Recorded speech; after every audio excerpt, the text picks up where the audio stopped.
Hi, welcome to the STAR Public Meeting presentation for October 2017.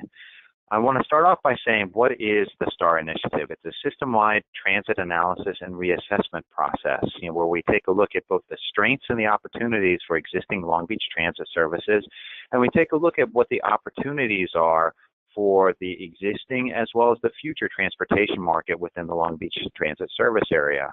We look at not just what the market looks like or what the existing services are doing, but also we try to understand what the public has to say about their needs for transportation within the region, and look at what their, at how we can begin addressing those and putting those all together to provide a roadmap for how to improve mobility over the next 5 to 10 years. This fits in with the Long Beach Transit's mission, which is dedicated to connecting communities and moving people and making life better. This mission changes on an ongoing basis. The transportation needs and mobility needs that were present in the 1980s or 90s or even 10 years ago may not necessarily be the ones that are appropriate for the service area right now. So the STAR initiative is that step in making sure that we match the market and the needs with where service is going right now.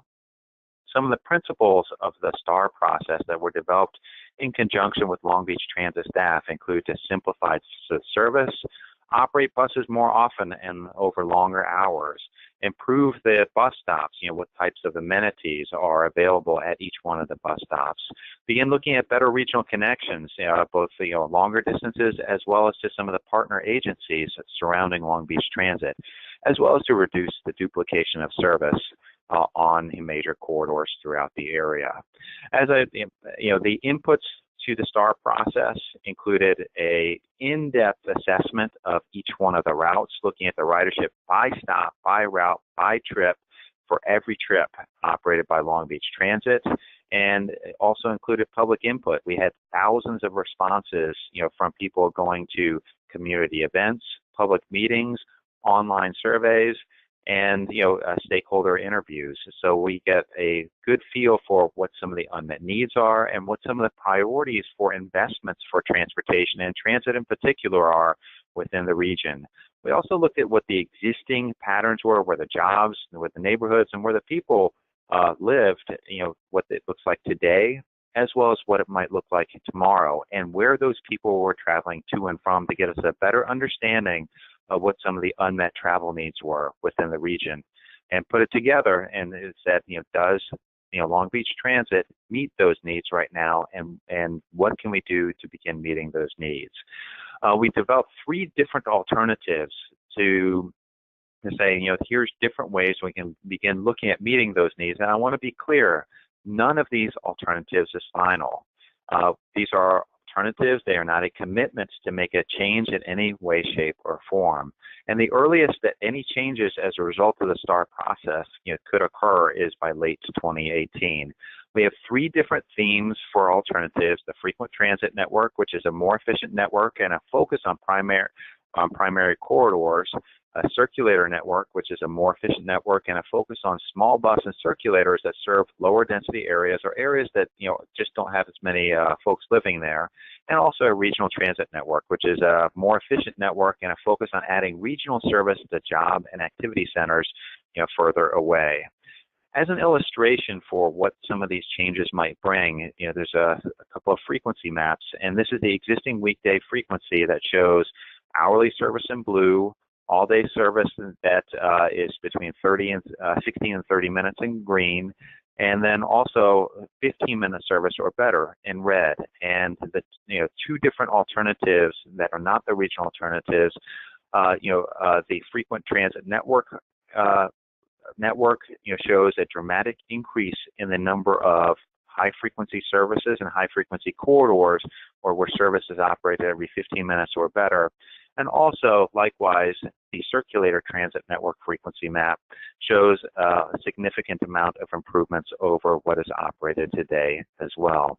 So I want to go into a little bit of a detail of what some of the highlights are of the different alternatives. And the highlights of the frequent transit network alternative include improved frequency on weekdays and weekends, in particular, I mean, major destinations, where people want to go right now are easier to get to in the future. Over 20% of existing riders would have, would have access to 15-minute service or better that don't have it right now.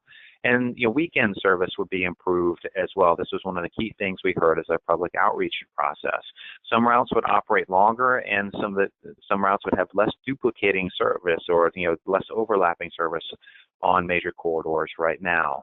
Some of the trade-offs in order to achieve the frequent transit network include a greater emphasis on transfers, longer walks in low ridership areas, as well as a greater utilization of the street grid.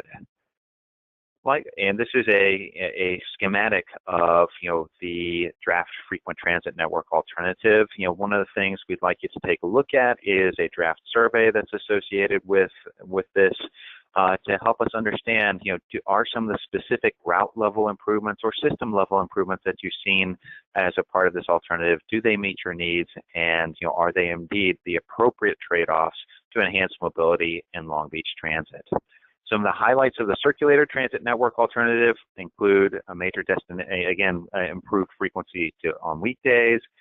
Major destinations are easier to get to, and thousands of additional riders have access to 15-minute service or better over what they have today. Some routes would operate longer, there'd be less overlapping services, and we'd be looking at 2 express corridors, limited stop services to travel between major destinations and Long Beach Transit service areas to reduce travel times over what they are today.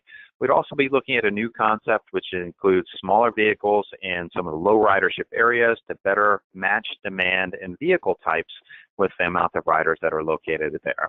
Some of the trade-offs are very similar to the previous alternative. It includes a greater emphasis on transfers, longer walks in some of the lower ridership areas to access service, and also a greater utilization of the street grids to distribute service. The network is shown right here, and again, I would encourage you to either if you're at one of the public meetings, to come talk with us about some of the trade-offs associated with it, or look at the accompanying online survey to provide your comments on the how you feel the trade-offs, if you agree with some of the trade-offs that were made in developing this, and see how this meets your transportation needs. The highlights of the regional transit network, include a base network that is either of the 2 that have been described beforehand, but include regional services during peak times, during commuting times at downtown Los Angeles, the West Side, and downtown Santa Monica, Irvine, as well as the Santa Ana Harbor Boulevard area. Some of the trade-offs associated with this include, if we were to implement some of the regional transit network alternative routes, we'd be looking at less frequent local services. Some of the improvements that you saw in the previous 2 alternatives would not be able to be funded because some of those resources would be used for some of the regional services. This is a schematic of the 6 different routes, the 6 different regional routes. So we'd be looking at a part of this and some of the regional connections that would be made as a result of this. Overall, these 3 different alternatives are a step in improving regional and local mobility within Long Beach and the surrounding communities. Our next step is to listen to what you have to think is, how these alternatives match what your needs are, and what the needs of your friends, neighbors, and coworkers are. We're looking at creating ultimately taking the feedback from what we hear from you and creating a draft package of route changes that reflect this feedback and meet the goals that the STAR initiative laid out. We want to make sure that we don't lose sight of the fact that one of the big priorities is not just looking at where bus routes go, but the amenities that are at the bus routes, at the bus stops right now.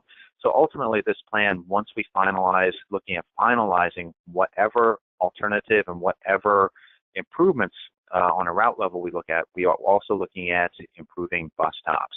The draft preferred alternative and a next series of public meetings that shows, here's what we heard, here's where we think we're going to go, will be developed in December of 2017, and the earliest anticipated route changes are anticipated in late 2018. I want to thank you for your listening to this presentation, and I encourage you again to help us understand what the community needs are, and if the trade-offs in these alternatives meet those needs, please comment either in person at one of our public meetings or on the online survey that accompanies this presentation. Thank you so much.